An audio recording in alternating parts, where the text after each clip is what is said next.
of some people whom I truly admire for their contributions. So I would like you to name them by commenting your answer in the chat box. And for the participants who are watching this webinar through Facebook live stream, you may also write your answers in the comment box below the video, okay? So let's begin. Are you ready? Let's begin. For the, if you are ready, kindly click the thumbs up icon in the reaction button. All right. Okay, let's begin. For the first photo, who is this guy? Okay. So I'm not sure if I am seeing the chat box right now, but this one is Alexander Graham Bell. Okay, I hope somebody got the correct answer. The next photo, how about this one? Sino to? Okay, 5 seconds. 3, 2, 1, write your answer. And he is Henry Ford. All right, how about this one? Okay, I also request Teacher Liza and Teacher Ira to join the participants in answering this quiz lang naman. Yes. All right, so this is Thomas Alva Edison. All right, so this is Thomas Edison. And the last one, Sir Albert Einstein, our favorite. Ayan, the famous Albert Einstein. All right, so you might be wondering why I show these photos, but you know, these are some of the accomplished individuals who made a big impact on history, you know, from centuries past to more recent times. And aside from being famous scientists, aside from being famous inventors, what do you think is common among them? Okay.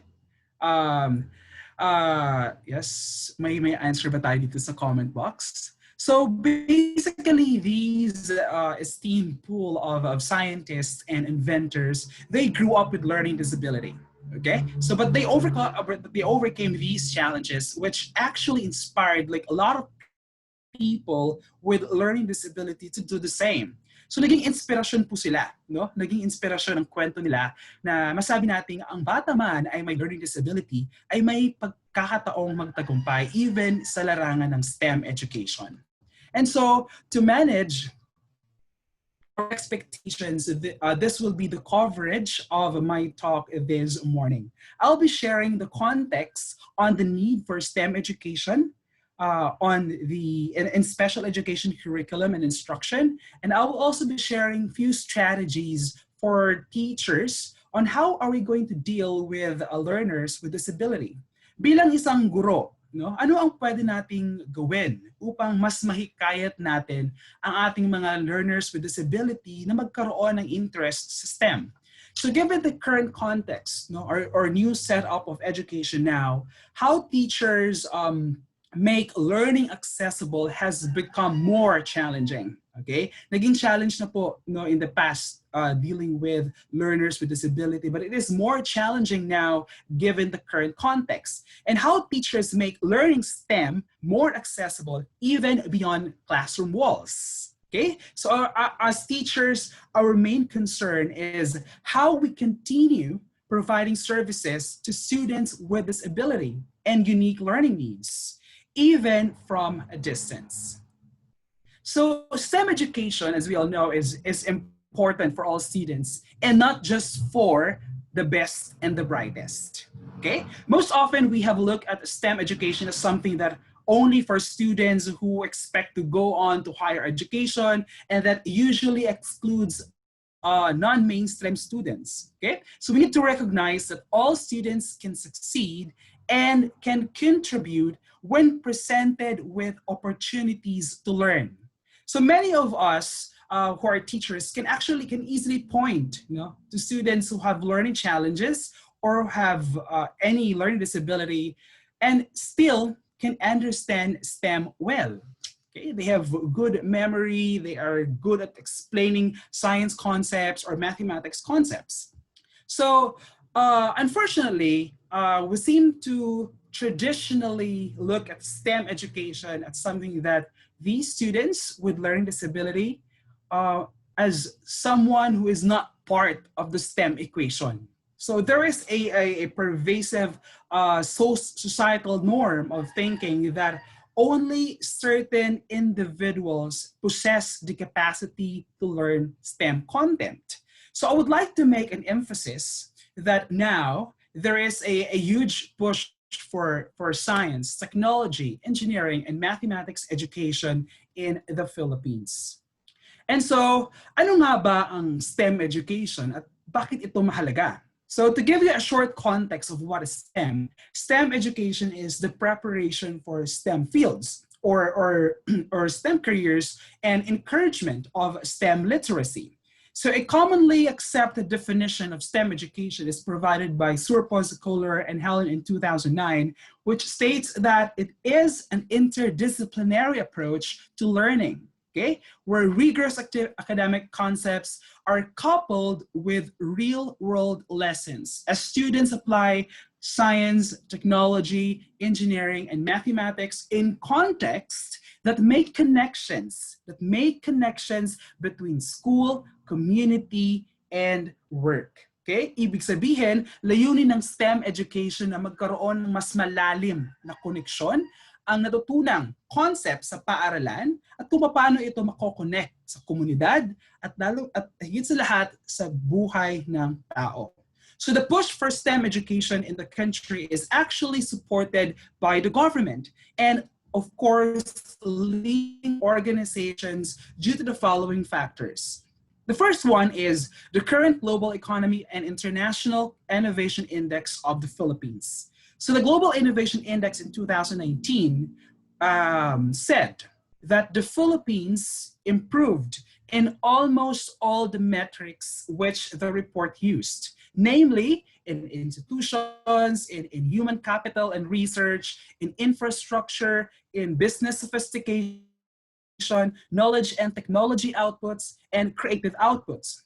Though the Philippines improved, it lags behind among its Southeast Asian counterparts, such as Thailand, which ranked 43rd, Vietnam, which ranked 42nd, Malaysia on the 35th rank, and Singapore, which ranked number 8.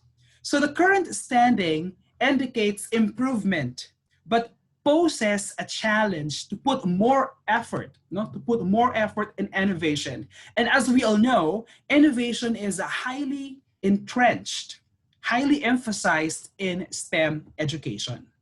The second factor for the push for STEM education is that the international ranking of Filipino learners in mathematics and science. Okay, narinig na natin to, nabasa natin sa news, we heard it in the news, we've read this in newspapers or in the internet, and based on the 2018 worldwide ranking of the Program for International Student Assessment of PISA among 15-year-old Filipino learners, the Philippines is second po.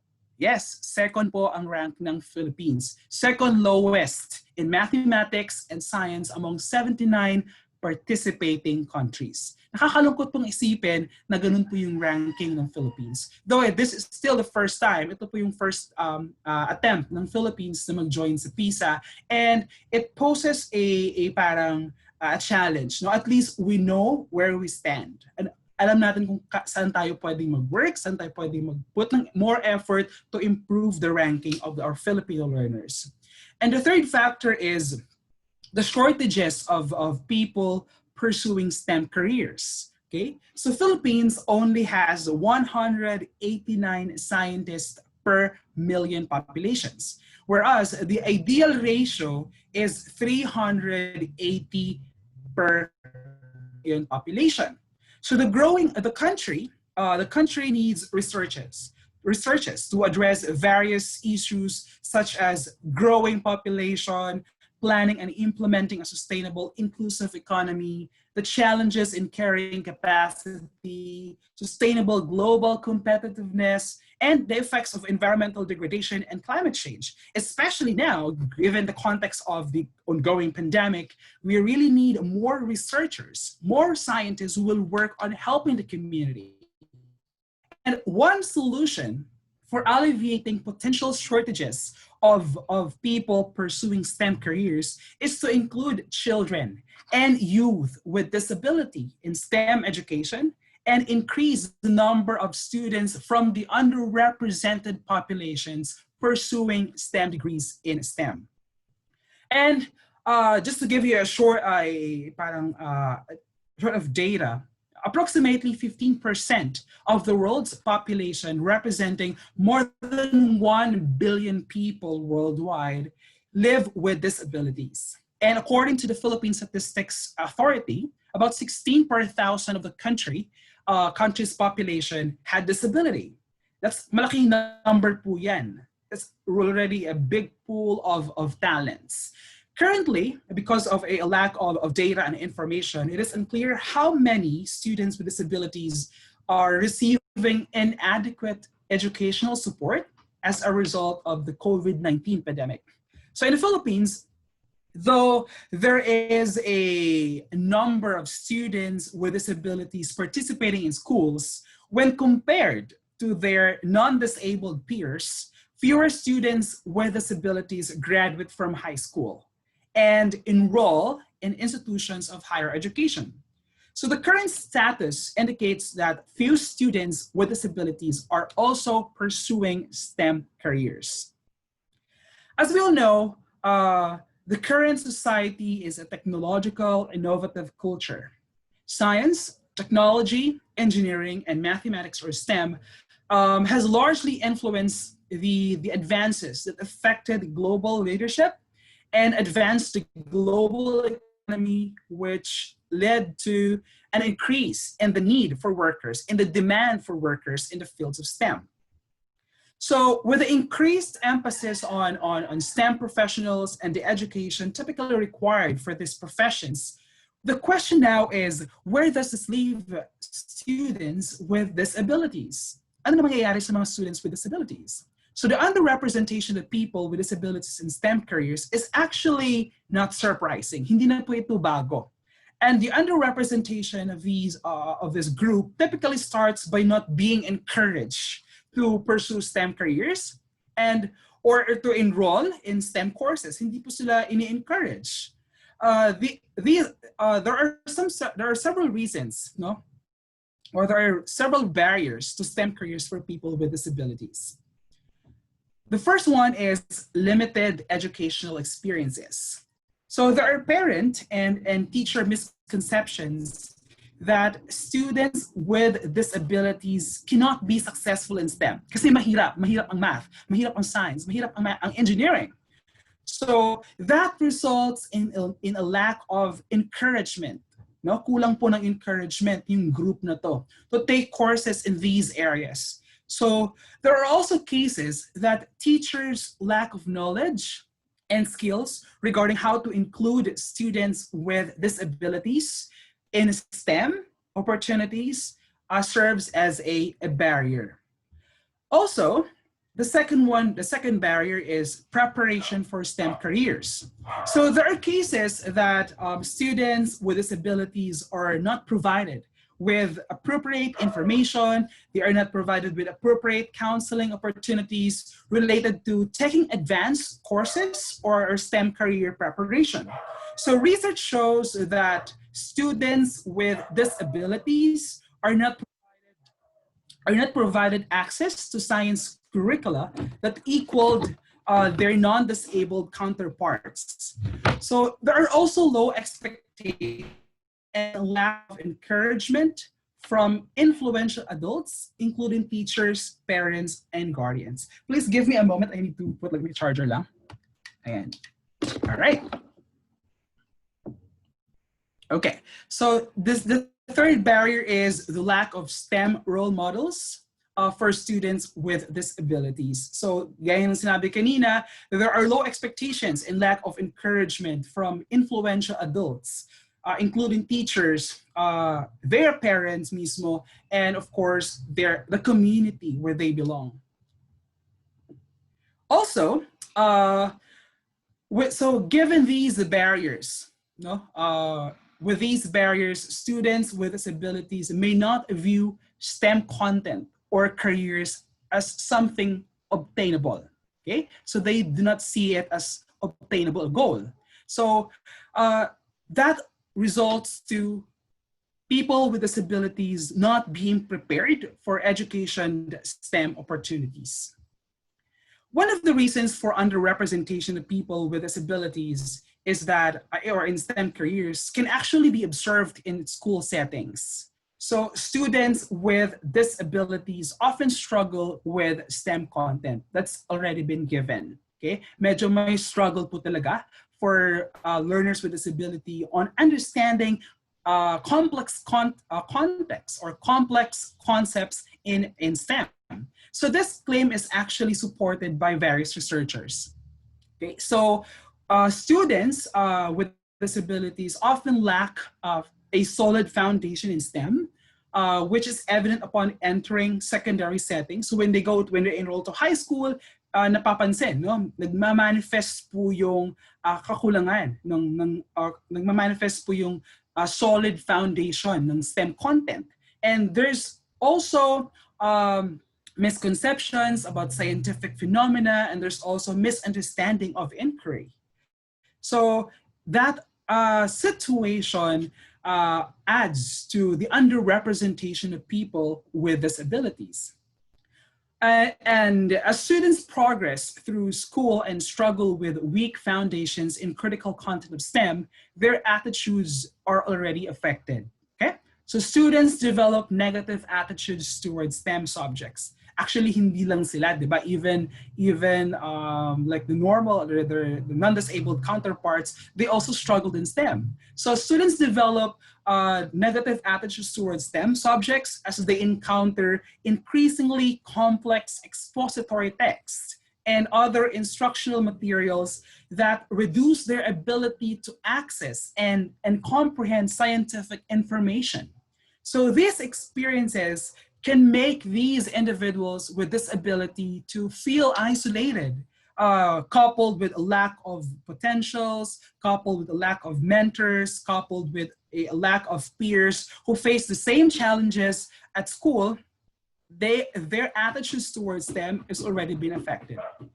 However, these reasons for their struggles in STEM content can actually be identified and addressed. It can be addressed.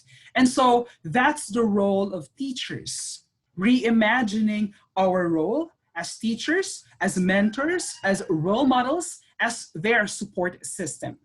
How can we do that? How can we increase access to STEM content? So the use of graphic organizers, appropriate technology, and the universal design are examples of how to increase access to content for students with disabilities. So as we all know, we're familiar, I'm very confident that you are familiar with the Universal Design for Learning, or the UDL. So technology and accommodations have been found to be beneficial for participation in STEM curricula by students with disabilities. So the Universal Design for Learning encourages teachers like you, like us, to become more familiar with the following. First, recognition networks of learning. So Universal Design for Learning provides multiple means of representation. You mean you present information, you present STEM content in different ways, okay? In different ways, considering as well the context of the child, the context of the family, the context of the community. Second, strategic networks. Strategic networks of learning. Okay, so the Universal Design for Learning provides multiple means of action and expression. So it means that with the use of Universal Design Learning, for learning, you can differentiate the ways that students can express what they know. Hindi masyadong structured yung way of allowing them to express what they learn, expressing what they know about the concepts. And third, effective networks of learning. So Universal Design for Learning provides multiple means of engagement. So it stimulates the interest, it stimulates the curiosity of these group, And at the same time, it motivates the learning process of students with disabilities to engage themselves more in STEM education or STEM literacy. Now, remember that even though universal design for learning can increase access to STEM content for students with disabilities, the use of UDL does not eliminate the need for specific accommodations for students with disabilities. Okay? Now, technology is also found to be an effective practice to increase the participation of students with disabilities in STEM content. So the use of computers, assistive technology, and network resources can actually link the communication and accessibility for students with disabilities. Okay, so Marino and Beecher in 2010 said in their research that we need to encourage the use of technology, specifically gaming, in combination with universal design for learning. Okay, so the combination serves as a compensatory scaffold. It scaffolds the learning process to support students with disabilities in science content.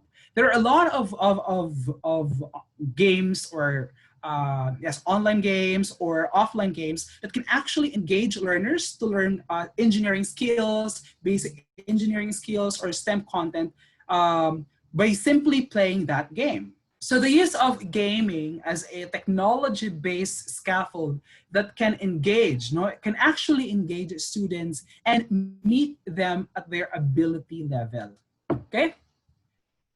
And also, they also encourage to use compensatory assistive technologies. So a subcategory of technology, assistive technology, can be beneficial to support for students with disabilities. So programs such as text-to-speech, speech-to-text, and even spell check can assist students in being successful in their academic pursuits in STEM. It provides help to these students. Providing students with compensatory assistive technologies can improve their accessibility of the learning materials. It promotes STEM literacy and can improve students' attitudes and self-determination towards participating STEM content and careers. So there are also other strategies to increase STEM participation. First is individualized considerations. So as teachers, individually designed learning experiences should be provided to students. So these experiences include academic content, but also experiences, meaningful experiences outside the classroom, outside their homes. Okay, so what are these activities, or what are these experiences? So in a normal setup, of course, there are extracurricular activities, there are after-school programs, there are mentors who can help them, and there are also special programs like camping, which I think can still be done for low-risk areas. So this is such a big deal for them. It may sound cliche, but it's actually a big deal for them. So these individualized activities will promote their interest and motivation in STEM. It promotes deep understanding of mathematics, science, and other content. It promotes ways to apply knowledge and skill creatively in problem-solving situations. And it also promotes understanding that persons with disabilities can indeed be successful in STEM careers, can indeed be part of the community where they belong. And second is early exposure. So research suggests that these experiences must begin early. Okay? Implementing STEM activities in the early childhood classroom indicates that appropriate STEM activities permit young children to use all their senses, okay? To explore their senses, use their senses to explore STEM materials and help them to focus, okay? It also increase their vocabulary on complex STEM terminologies. It allows them to collaborate with one another and create not just relationships, but scientific relationships. Okay.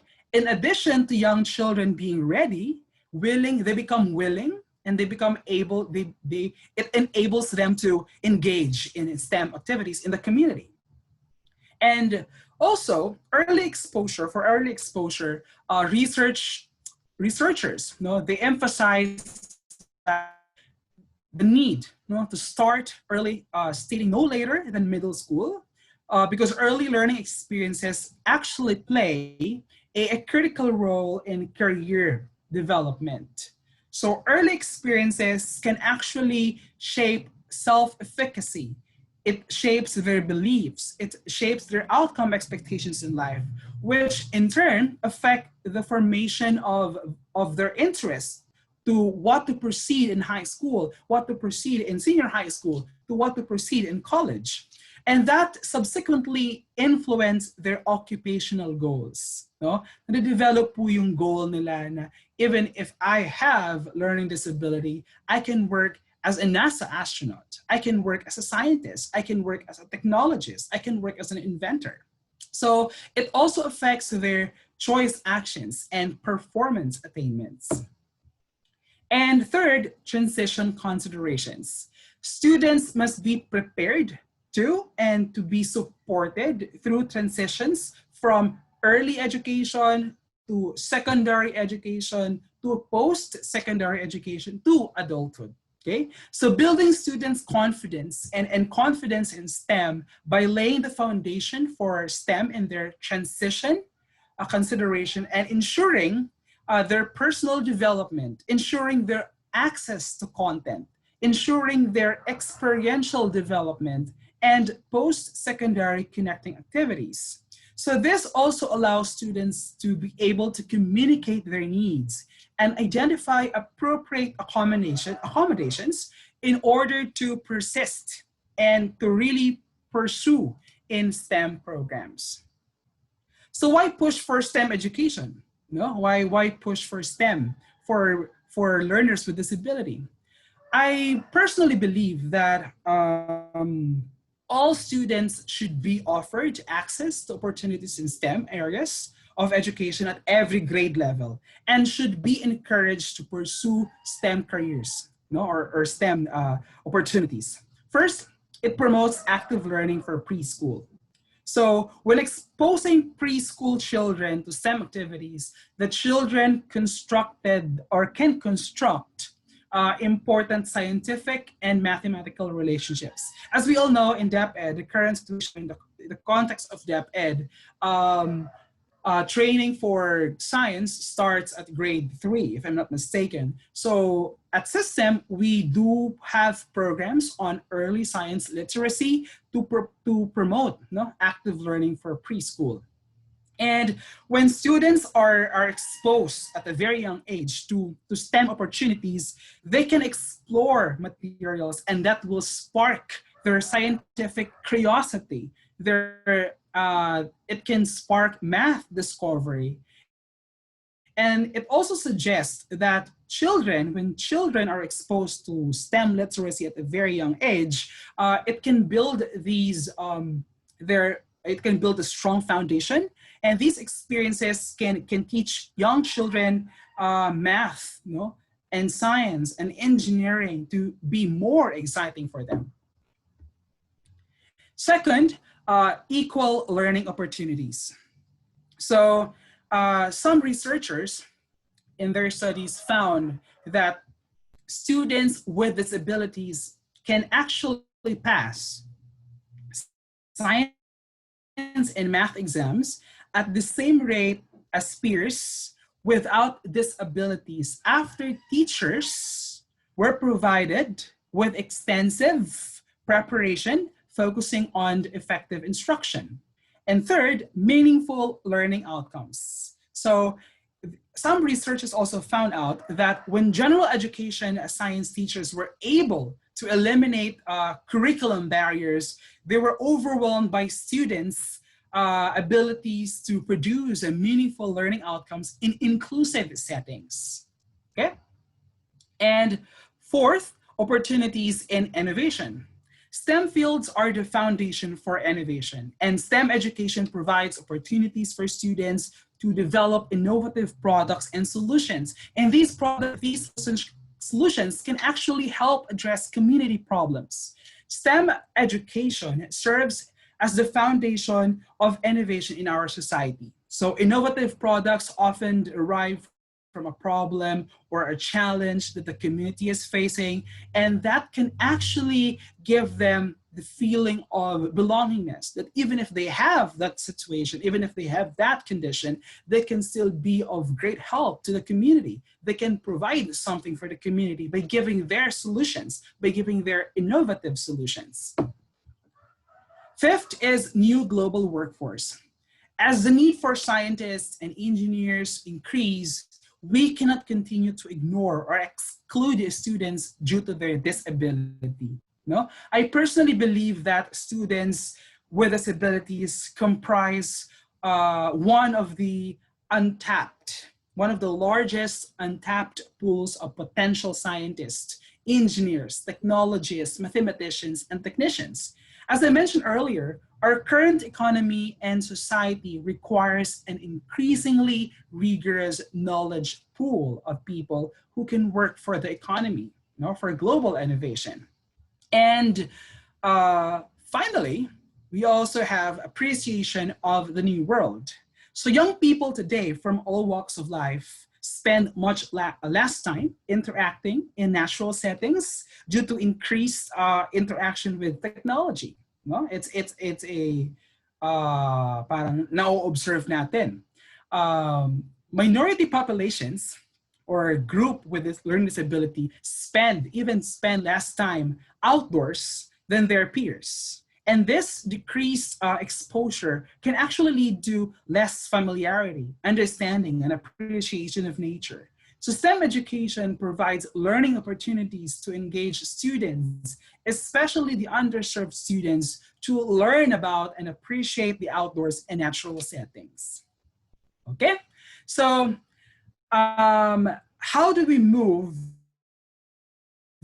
in the direction of motivating, empowering, inspiring our students with learning challenges into the STEM world?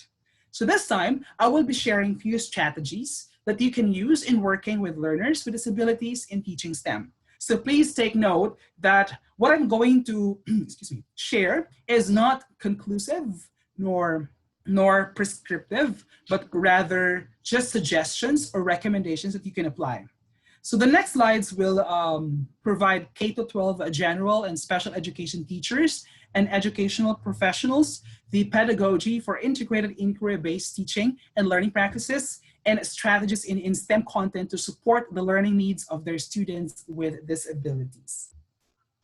Okay, let's start with working with learners with communication disorders. So many students with communication disorders face challenges to acquiring speech or language. We all know that. No? A short review, if we say communication disorder, this includes stuttering, impaired articulation, a language impairment, or a voice impairment, which adversely affects a child's education's performance. So these delays and disorders may range from simple sound substitution to the inability to understand or use language or understand complex STEM concepts. So the intervention for children with communication disorder must be specific to the individual child, as well as promoting language development across the curriculum. So for a student with communication disorder to benefit from STEM, so student and teacher collaboration must be an important component in any training that the student receives in STEM, okay? So since we will be doing remote learning, changes at home can also help a child with certain communication disorders, such as auditory processing problems. So learning STEM at some point requires focus and attention. So how do we keep a child with communication disorder focused on learning the STEM lesson? So these strategies include seating and setting. Okay, first is seating. So to help the child focus and maintain attention, select a seating arrangement at home that is away from auditory and visual distractions. Okay, so a seating arrangement rather close to the teacher, to the parent teacher, or the facilitator of learning, and away from the window and the door may be helpful to keep the child focused on the STEM lesson. Second is setting. As teachers, you can reduce external visual and auditory distractions. A large display of posters or cluttered bulletin boards can actually be very distracting. So a recommendation is a study cubicle in the room may help. And also the use of earplugs may be useful to block distracting noise from the surrounding. Are we good so far? Am I too fast? Teacher Lisa? Okay lang po. Right pacing naman. Okay pa naman. How about our participants? Ayan, okay lang daw po, sabi ni kindly click the I see some comments, or please if you have other suggestions or other recommendations on, I know our participants here are experts in the field, experts in dealing with learners with disability. So I myself, I have not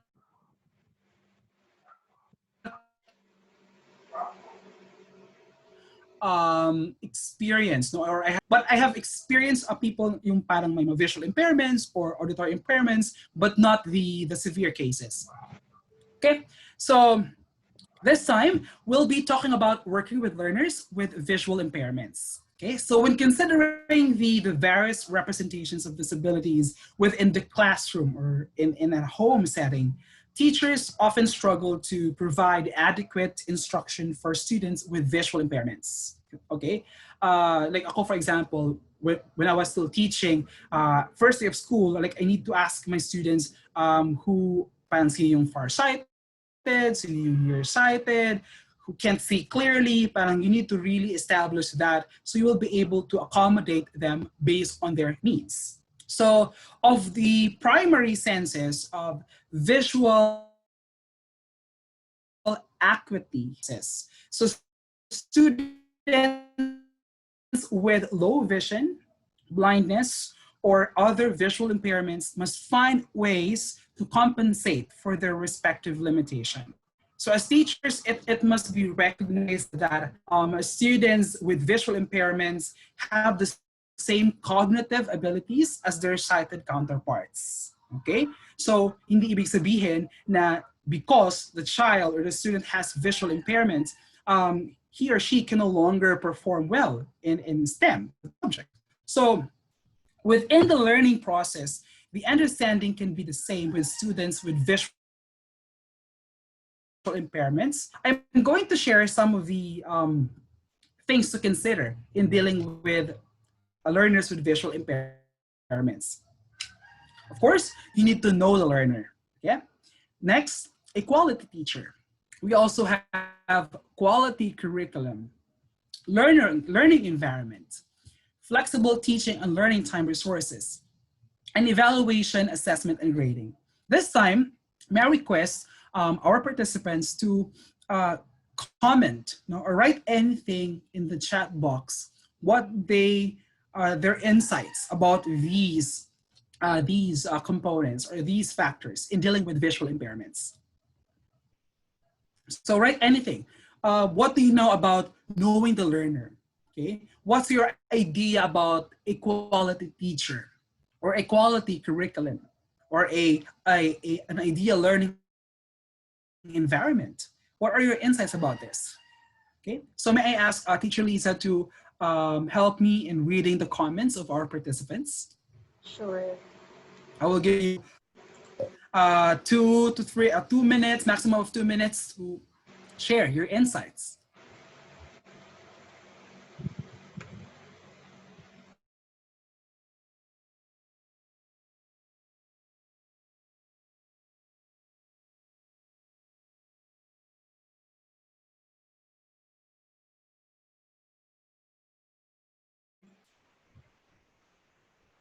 And Teacher Melvin from Teacher Noemi Ginto. She said, knowing the learner is very important, so teachers would know how to deal with them. And Agree. from Totally Teacher agree. Nisi, Faith Hidalgo, she said, a quality teacher must undergo trainings in order to understand the situation of the students. Agree. Let's read three more. And Teacher Ira, can you help us to read the other comments? Yeah, sure, teacher. So we have from Miss Carolina Felix, learning environment should be suitable to meet the needs of the learners. Then we That's also correct. have from Mr. John Del. Okay, just a second. Yeah. John Del Barangan, teaching must undergo all the training related to STEM. All right. Let's Eh, have one more. Okay, so we have from Miss Marie Cervantes, to be able to assist the child, we need to know the child more and love the child as our own. Agreed. Okay. Thank you so much. Thank you so much, Teacher Ira and Teacher Lisa. I totally agree with the insights of our participants. There's no doubt that they are really experts in the field. No, so Forsten, Grant, and Hollis have developed a comprehensive list of building blocks for successful differentiated instruction. So these recommendations include what you can see in the screen right now. So if I say knowing the learner, teachers need to understand who their students are and their unique qualities. Okay? So alamin natin, what are their learning styles? What are their personalities? What are their interests, strengths, limitations? And of course, we also need to know the levels of ability and most importantly, their family status. Remember that family is somehow their support system. And if they don't have a strong support system that they can get from their family, it will really affect their performance in schools. The other one is quality teacher. If we say quality teacher, if I imagine a quality teacher is someone who believes that all students can learn, someone who is able to support student learning, someone who is committed to ensure that all students learn all together. And of course, a quality teacher is able to identify both what works and what does not. Okay, that's my idea of a quality teacher. If we say quality curriculum, a quality curriculum is of interest to students. So if I say quality curriculum, it's student centered. No, that is thoughtful. That is provoking. No, it is relevant to students. It is relevant to the community. It is focused on quality and sequence or well-planned learning competencies that will optimize learning. Okay, and for learning environment, my vision of a learning environment is a quality classroom or a quality home setting which provides accommodations based on student needs and appropriate resources. And if I say flexible teaching and learning time resources, the best use of time within instruction and learning includes team teaching. So as a teacher, it's not your battle. I mean, you don't have to deal with it all by yourselves. Okay, there are other teachers who can help you. Now, it's also important that we also build a community of practice, helping together, helping one another, working together to help our learners with disabilities. No? So that is why kailangan din na teachers who have the same experiences in the field keep a sustained community of practice. So they have something, so they have a learning space. So they have a space for sharing best practices, sharing their problems, and as a community, you solve that problem. And the last one is evaluation, assessment, and grading. So evaluation should include consideration of numerous ways to assess learning. So there are different ways to assess learning. So there are oral reports, there are written reports. You can ask them to draw what they learn. And of course, performances are very helpful. And parents actually like that when they see their children perform in school programs or perform in a certain performance task given by the teacher. And every time, which is very important, every time that you have even just a classroom program where students will be required to present a drama or a song presentation, mahalaga po na parang andun yung parents or guardians as their support system. Kasi nafe-feel ng bata, di ba, na parang when their parents are there, they feel nervous, but they really strive to do their best. And it's something that we can really appreciate if students, despite their limitations, do their best. Okay? And STEM courses, in college or higher education, usually, or even in elementary or in high school, consists of information conveyed within visual simulations of charts, diagrams, drawings, graphs, and 3D representations. But what about those with visual impairments? So it is important to understand that students with low vision often find it difficult to view this information within PowerPoint slides or whiteboard presentations. Therefore, students with impairment or visual impairments most often rely heavily on verbal description as a means of gaining conceptualized understanding of concepts within the classroom or in a home setting. So teachers or para-teachers or facilitators of learning need to remain conscious of this reliance, and use paraphrasing and reflective activities to gauge the level of understanding of materials or of STEM content being presented by the teacher. So it is important as well that you provide a clear verbal description. So students with visual impairments can get what you're trying to present. And that includes elimination of complex concepts. Sometimes teachers, science teachers or math teachers, they tend to teach the subject heavily. Ibig sabihin ng heavily, masyadong mabigat for students to digest it, because teachers feel like if they do that, they look very intelligent. They look or they sound intelligent people without realizing na hindi nagigets ng bata. So it's important that considering these limitations of our learners, we need to really make it very clear. We refrain from using complex context so it can be easily understood by learners. Okay?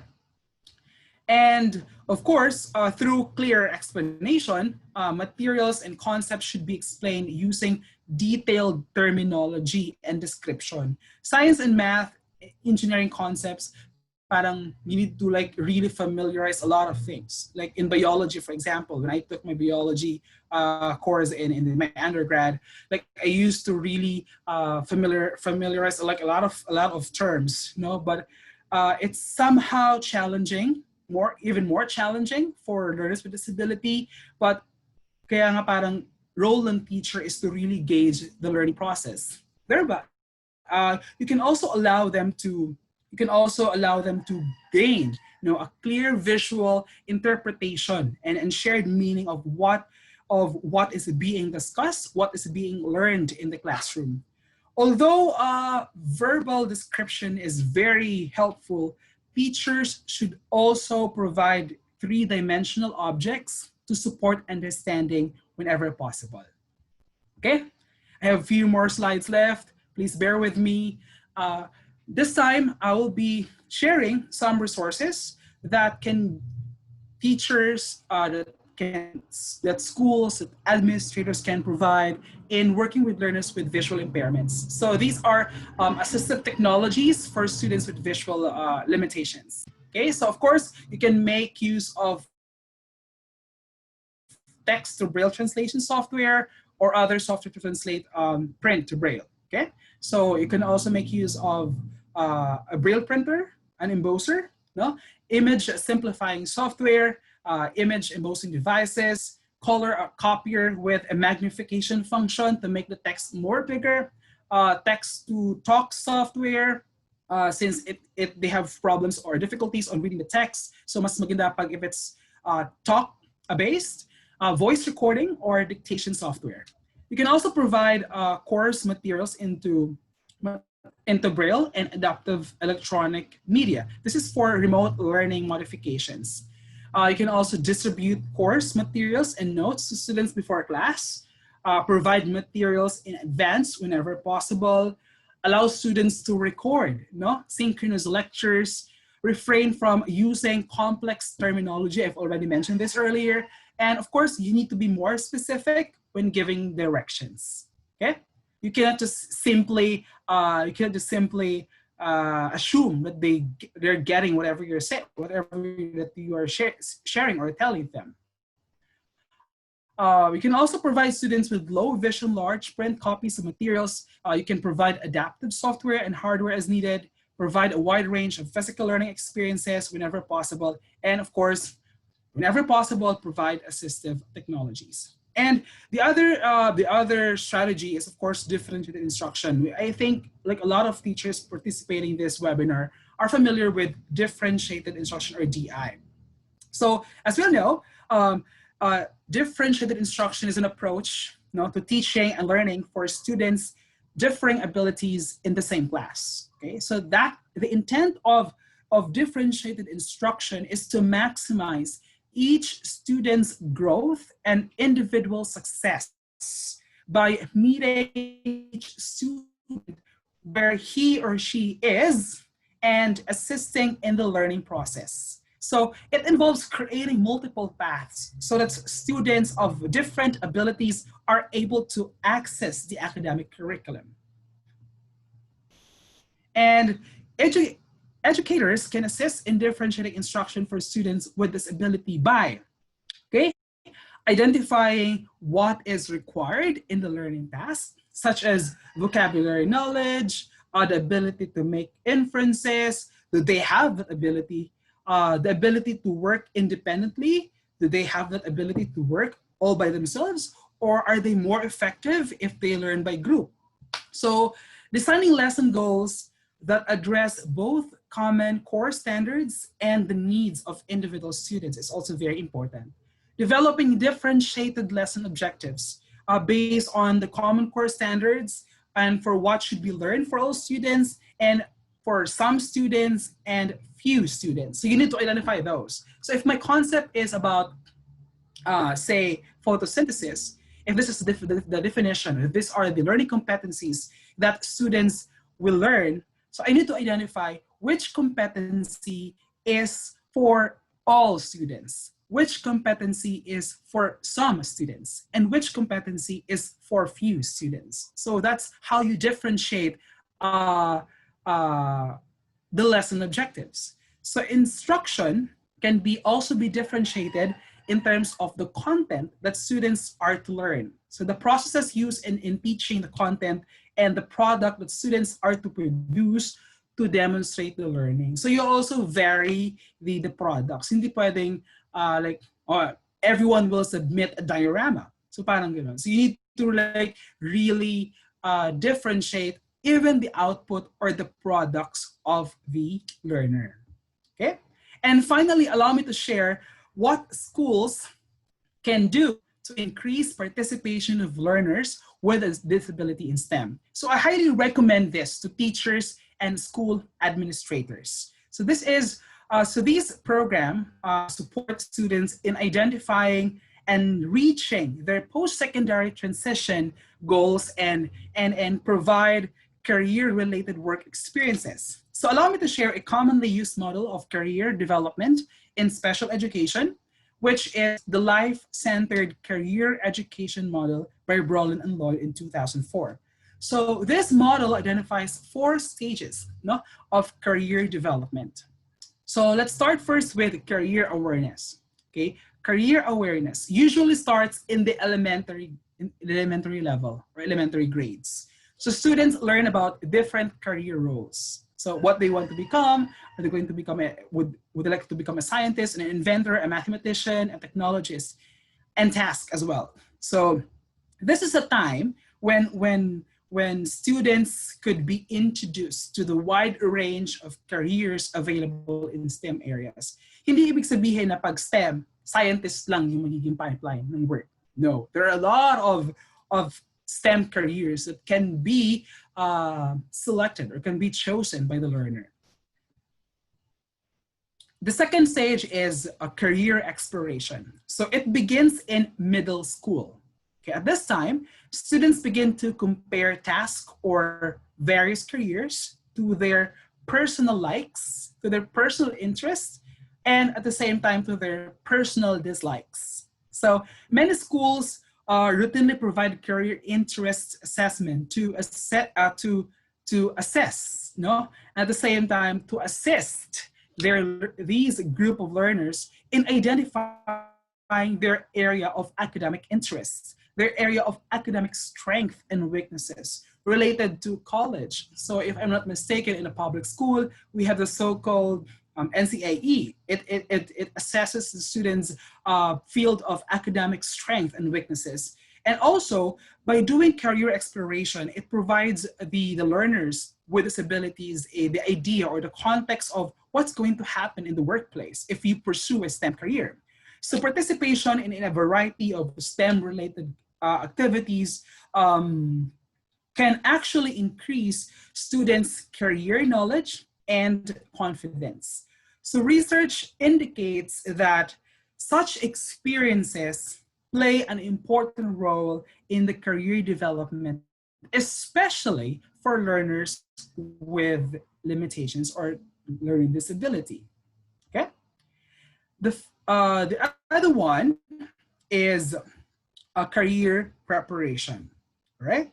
So you are already allowing them, to be engaged in several activities in school. So you can also provide them mentors, or models, or people in the STEM areas to help them, to motivate them to really pursue a STEM career. And finally the final stage of the life-centered career education model is career assimilation. So this refers to the actual transition from high school into post-secondary settings for higher education. So it can be a university, it can be a community college, it can be a, technical college, or employment. So internships, and other work-based learning also provide valuable STEM experiences. So a significant number of students with disabilities have limited, or no work experience and have difficulty understanding the impact that their disability has on selecting a career. So they get few or limited or no opportunities at all. So internship that we can offer to them can actually, as we all know, as we all know, internship is somehow a type of work-based experience for them. So it provides a critical link between the academic setting and the work environments to enable all students, particularly students with disabilities, to apply their knowledge and determine the appropriate work environment that is best for their skills and abilities. So Unilab Foundation actually has a program on internship. So we invite students in high school, elementary, to be exposed in the manufacturing plants of Unilab, to invite them, to take STEM-related careers when they go to senior high school or when they enroll, in college. And finally, as a concluding slide, these are some of the highlights of my talk this morning. So the lack of student motivation and interest result in their underrepresentation. Okay, so it is critical as well that as educators, we provide experiences that promote scientific literacy. We can also maximize participation of all students in STEM programs and careers.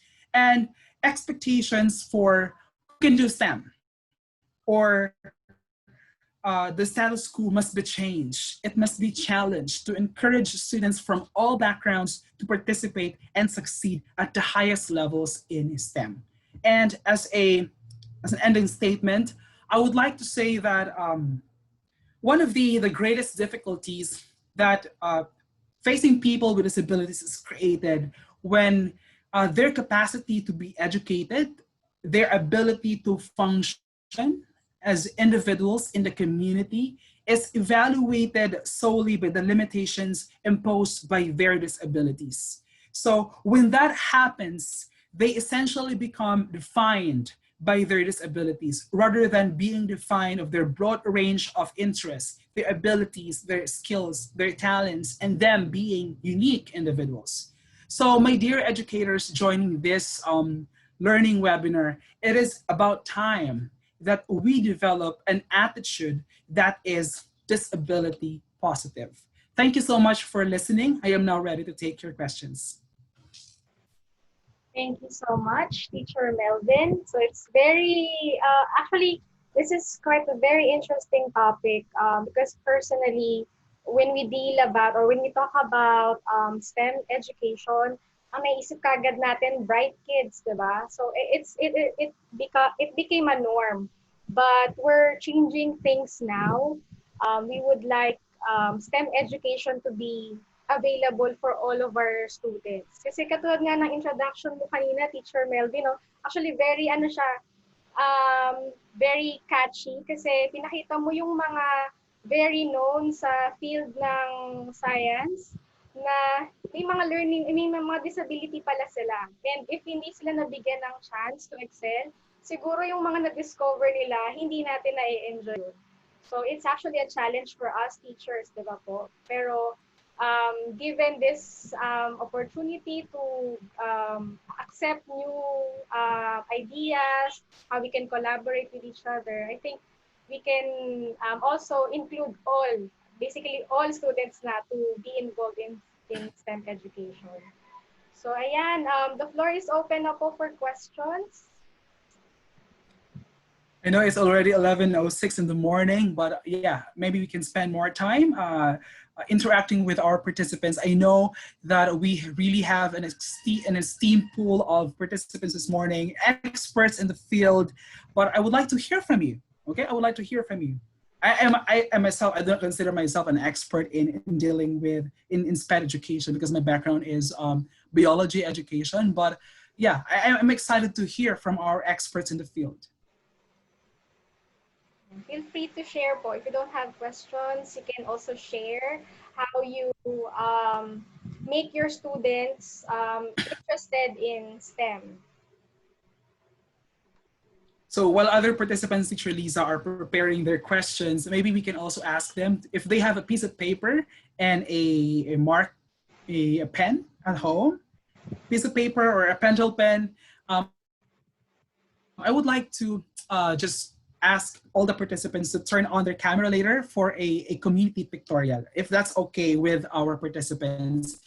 I would just like to ask them to write their pledge. Now that given the context of COVID-19 pandemic, it's quite challenging. It's really challenging this time to do the new normal set of education. But I'm excited to hear what are their pledges, no? What can they promise to the learners who depend on them, who rely on them?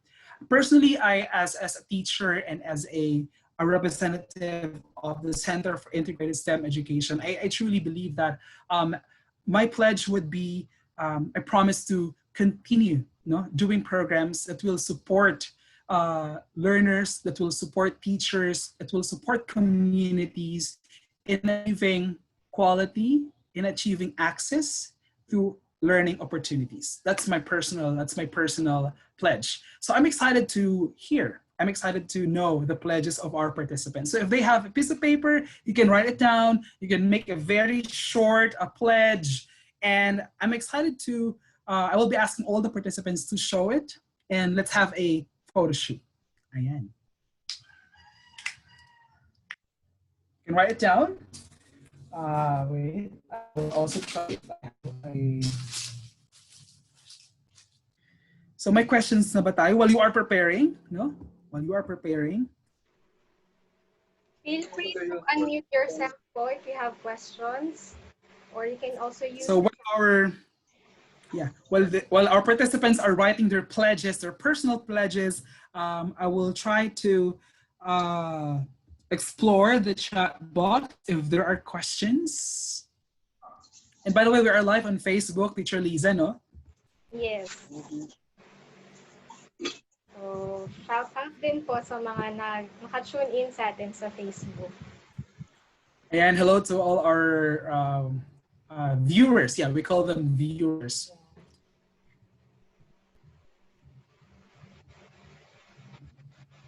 I'm actually expecting a small group this morning, but I'm surprised that we have quite a big number joining this, joining the meeting room. Oh, we already have a question here, Teacher Melvin. Coming Yeah. from Teacher Magnolia Cano. Thank you, Sir Melvin, for sharing your expertise. What instruments can you suggest for assessing students to help us design for differentiated instruction?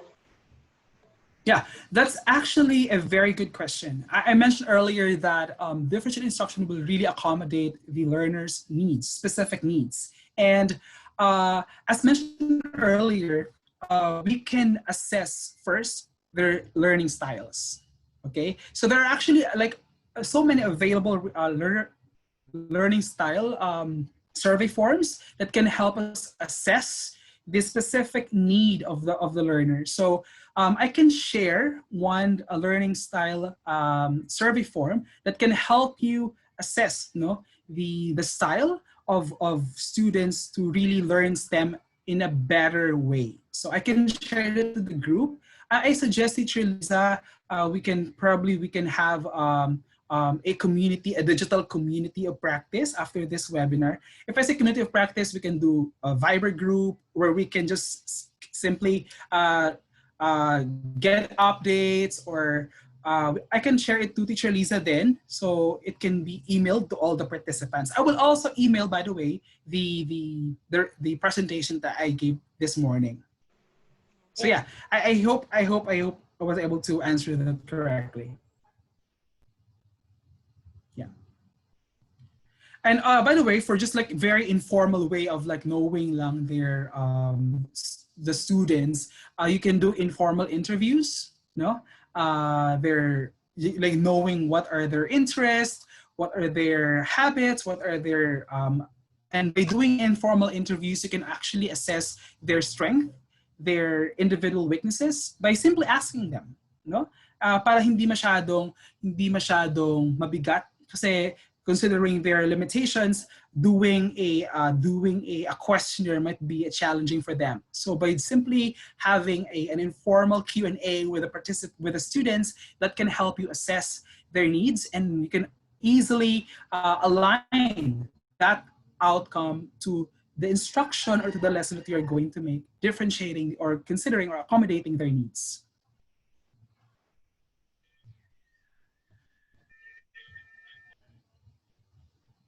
Yeah. Ayan. So, any more questions po?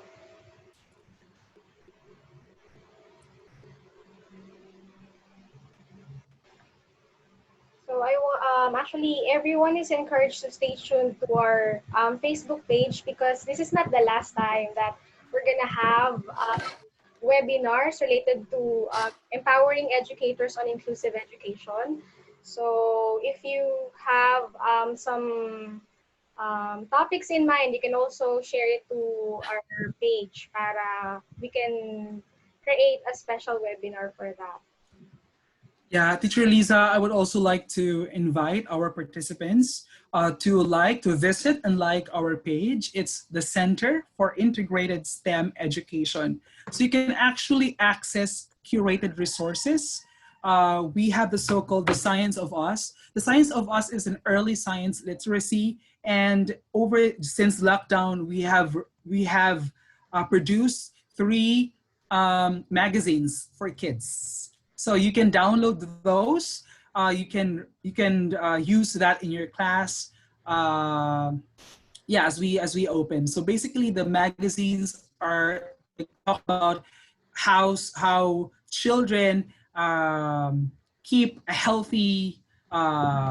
healthy body, keep a healthy family, parang ganon. So yeah, I really invite you to visit our page and download those resources. It's all for free. There's a question here, Teacher Melvin, from Teacher Remedios Tureda.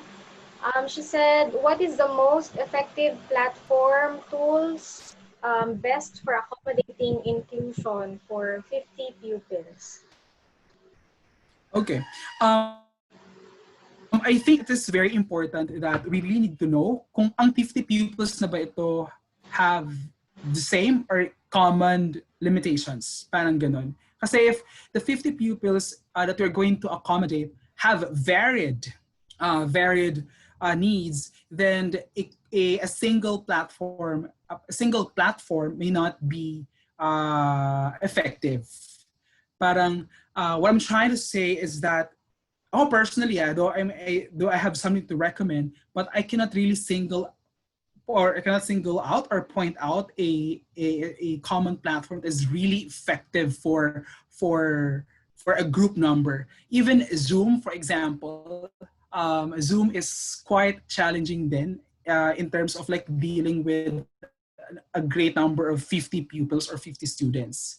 No, especially that hindi mo sila nakikita, hindi mo sila nakakasama personally or physically. So parang it's a challenge then to manage that number. So I think I can suggest for collaborative tools, may tinatawag tayong Padlet. Padlet is a free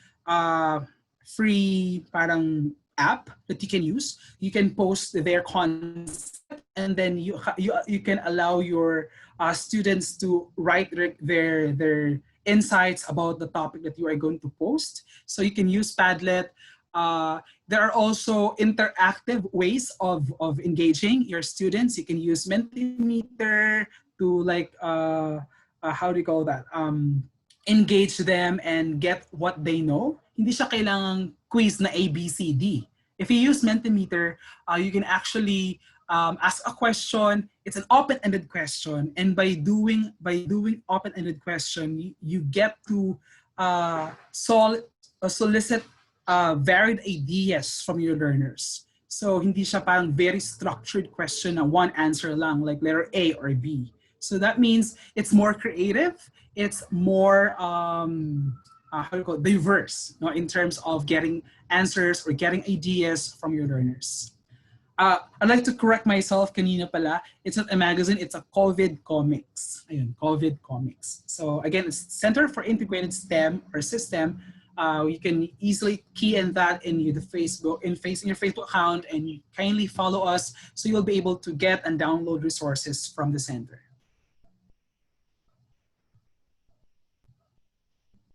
All right. And so, I hope I was able to satisfy the question. Yeah, actually, in addition to what Teacher Remedios has said, actually regular class, but with 2 to 3, I guess what she's referring when she say inclusions, probably 2 to 3 students with disability. So tama naman sabi ni Teacher Melvin na we have to identify din kasi kung ano yung limitations or yung case ng ating student with disability before we can actually find out what particular platform can be used to accommodate them. So yeah, let's go to the last question coming from Teacher Jean Esmero. What particular strategy can we use for visually impaired students, 1 to 2 pupils included in my class? Mm-hmm. I think this is a normal setting, no? Tama po ba, Ms. Lisa? But normal setting. Can provide both. What can you suggest for a classroom setup and another one for remote sessions? Since right now, I think it's very impossible, lalo na dito sa Metro Manila, to have face-to-face classes. Yeah, okay. So for low-risk areas where I think even if it's low risk, parang until at the moment, face-to-face is still not possible. So I think like what I have shared earlier on dealing with learners with visual impairments, we need to consider first the context of the teacher. Ano yung kaya nating i-provide? I think that's a very good start, no, to know what teachers can provide, what teachers can develop, or what teachers can build on to help learners with visual impairments. Ibig sabihin po nun, we considered our own context muna, na parang hindi kailangang gumastos ng malaki for the sake na we need to consider their needs. Like I said kanina, you can make use of speech to text to speech or text talk ng mga assistive technologies. You can also use audio clips, audio recordings. And if you do for remote learning using online platform, you allow your students to record the whole discussion so they have time to review by simply listening, no, dun sa audio clips or audio recordings. So remember, if you have visually impaired pupils, may problems sila dun sa vision aside. So they're more effective or efficient if there are audio clippings or recordings that they can listen to. Will be able to view the lesson and understand the lesson that you are trying to present. And for students naman or for schools naman that can provide modules or that can provide printed materials, you can make use of modules with bigger text, no, so that it's not challenging for them to understand what you're trying to what you expect them to understand. Ayun po. Okay, Sir Melvin, are you still good with one last question? Okay, Right. so coming from teacher Homer Erenio, he asked, what strategy can a school administrator design to include special learners, to include them in a general stream or probably mainstream class when these learners have difficulty? I think, allow me to go back to the last slides of my presentation, yung 4 stages of career development. I think what administrators can do is to really build on career awareness and career development. Pag halimbawa, pag gumagawa po tayo ng programs na gano'n on career awareness, parang you're giving them the idea, you're giving them a picture of what their future would look like if I do this. So pag may information, pag may mga counseling activities, even at a very young age na, oh, okay, so parang, di ba, may I ask Teacher Liza, if yung mga kids ba, parang are they being informed that they have unique or parang they have learning disabilities? I would like to ask muna before I answer that, before I proceed with my answer. Parang, are they informed that you have a learning disability? Parang ganon. It depends on actually, the parents must be aware of the status of their child. Kasi kung yung bata mismo, sometimes, yung based dun sa, lalo na kung halimbawa learning disability at medyo bata pa, it will be difficult for them to understand. Pero I think, ang mas magandang na-empower natin are yung parents kasi sila yung mismong nag-a-assess sa child lalo kung wala yung teacher with them. So, yun po. So, okay. Parents, so aware ang parents sa status ng child nila. All right, so I would just like build on that statement, no. So for our career awareness and career development programs that administrators can do in schools, I think there should be a strong involvement of parents in whatever career awareness and career development programs that we do. Parang from hindi lang siya sa implementation side, but on the planning side, parents are already involved. Bakit? Kasi it is possible na yung i-implement natin ng mga career awareness programs might not be really addressing the needs of the learners. Kasi we did not develop it based on the context of their students, because based on the context of their children. So planning stage pa lang, I recommend that principals or administrators will already involve their parents na so parang you build on the context of based on their context, parang ganun. So based on their family background. So by doing that, you can really design a program that will really address the needs of learners, that the kung ano yung pwedeng mas effective na program for them. And also, you can, part sa program na yon is you communicate with the community stakeholders or partners, industry partners. So by doing that, you give them more learning spaces where students can visit to. You provide them learning spaces where there are more mentors who can help them aside from their teachers. Mahalaga for them na may nakikita silang role models. So you can invite more people to visit your school, and you can invite a scientist, you can invite a local inventor, and be that a source of inspiration, be the source of information to students na parang it will inspire them. If you do this, these are the possibilities, these are the boundless opportunities that you can have in the future if you choose STEM for that matter.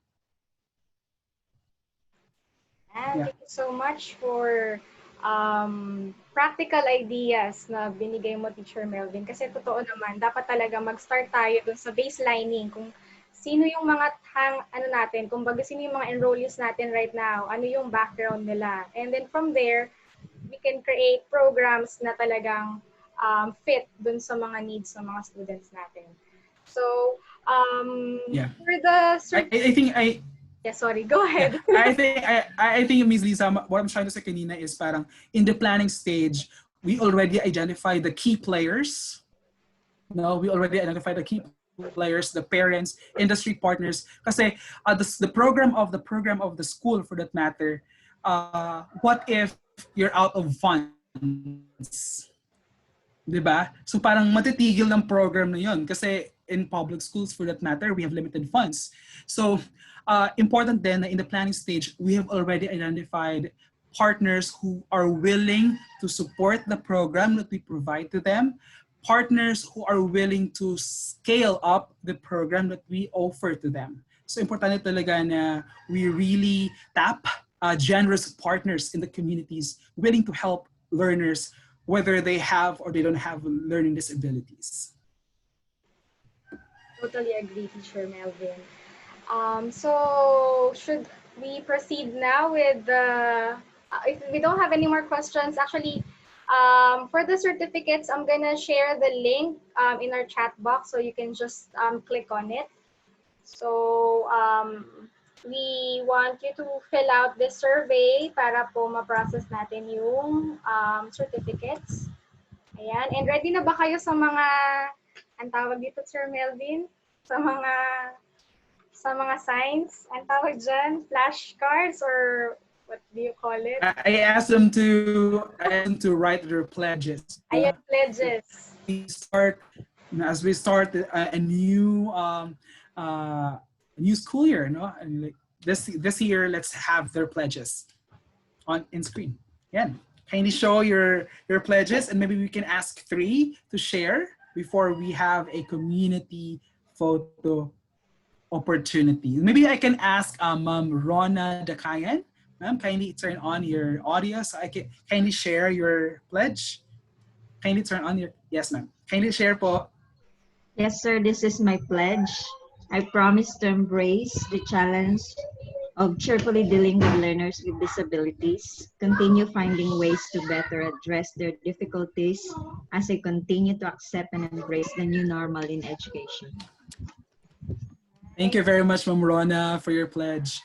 Let's have Ma'am Noemi Ginto.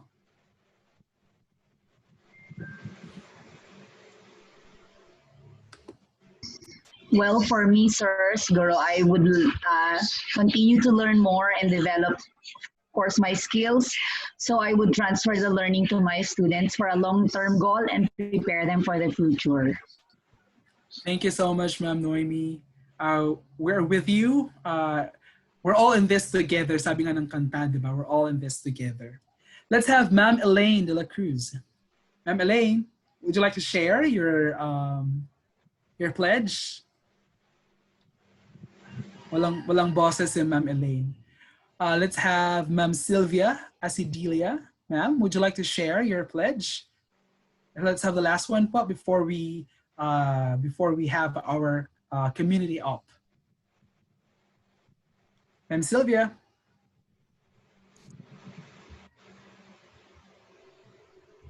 You can unmute po, ma'am.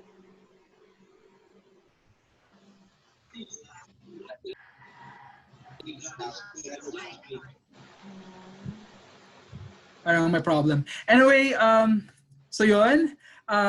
May I request everyone to turn on their camera? Are they allowed to turn on their camera, Ms. Teacher Liza? Yes. And let's have our pledges. Ayan. Uy, ang dami pala natin tapos hindi sila on kanina. Maybe we can ask one more. Let's have Ma'am Beth Zaida Palig. Ma'am Beth, can you share? Make a big difference. I support special education. Thank you, Ma'am Beth. Sir Plaridel. Sir Plaridel, would you like to share?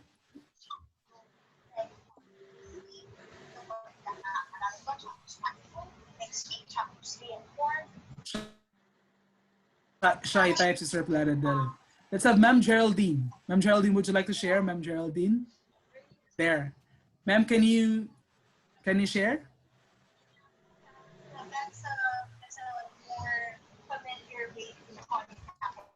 Hello. There. Hello. Yes, ma'am, we can hear you. Okay. Yes, I ma'am. pledge to support inclusive education through innovations because there's no a single strategy for teaching inclusive education. We continue to innovate and search for the right practice and strategies for them. I totally agree, Ma'am Geraldine. Thank you so much for sharing. Thank you for emphasizing that.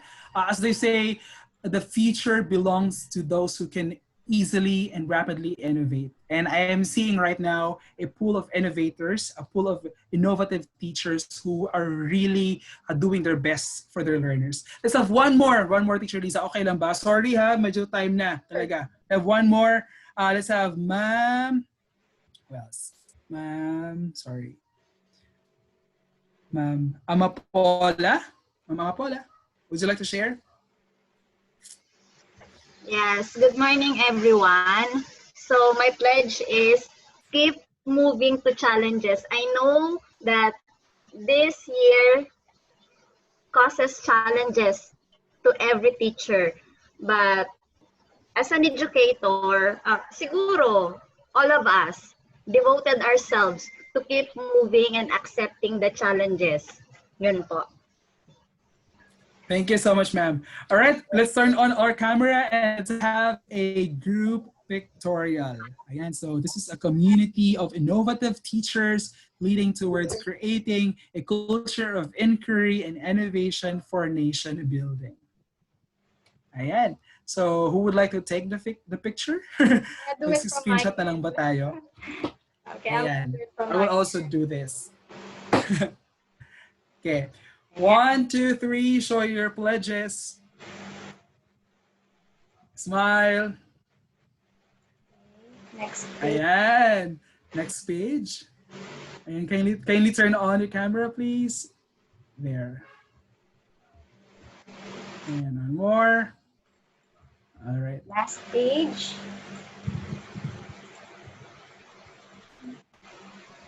Ayan. Thank you so much po sa inyong lahat. Thank you, everyone.